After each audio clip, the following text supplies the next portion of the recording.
finally, I just tell him, I said, Alan, I got some questions to ask. I said, these are like fan questions. Why the hell were you in a bathtub?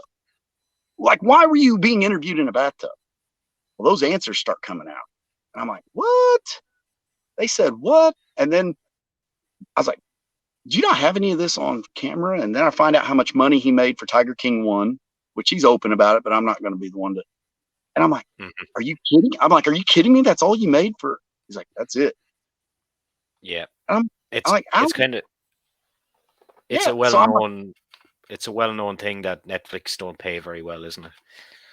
yeah. And I'm like, that's silly. Because he's like, so what'd you get down in Dallas?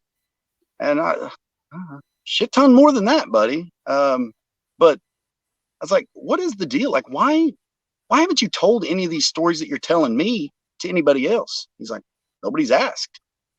And he knew one of the director, Rebecca. He knew Rebecca. Well, I had never met Rebecca at this point. All my contacts were with Eric Good.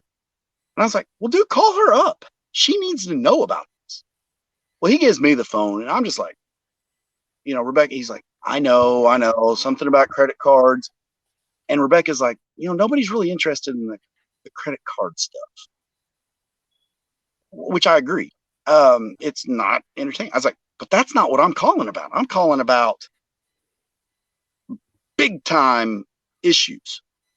Mm-hmm. And she's like, oh my gosh. And I was like, and I can't call the FBI because in some of these stories, they're highly implicated. And I'm like, and I'm not, who the fuck? I don't know the FBI's number, It's not like I can just look it up in the phone book or something.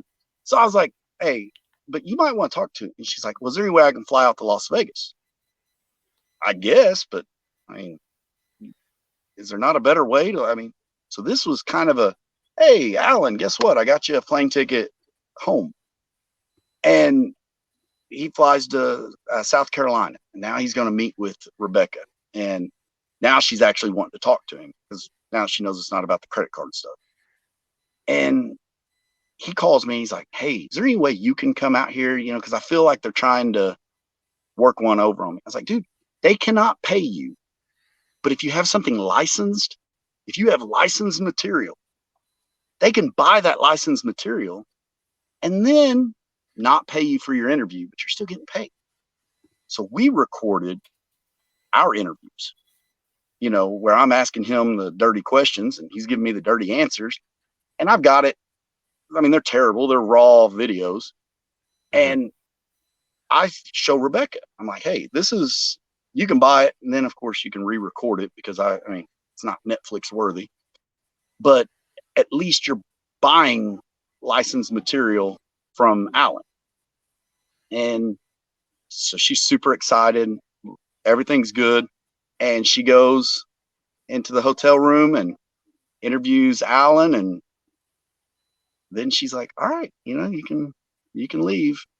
And I noticed that some situations were kind of off and Alan's not looking like he's in best shape. I'm like, we can't be just dragging him out into the parking lot and interviewing him and asking some of these questions with him in this capacity.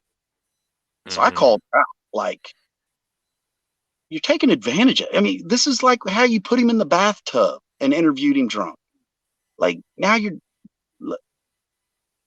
so me and Rebecca, we had words because now Alan's a friend. Right now Alan is a friend, but at that time Alan was still, I cared about him and I was out there to protect him. And I'm like, hey, that shit's not right. And whatever, Alan's a grown ass man, but be better. And that was the last time me and Rebecca talked. We've texted not pleasant things, but Alan Glover, then he got wrapped up with the John Phillips situation. And I talked to Alan probably every 3 days, and that man's got a story to tell. And if you ever interview him, I would love to. All right, dude, that's the key piece and then they avoided it in Tiger King 2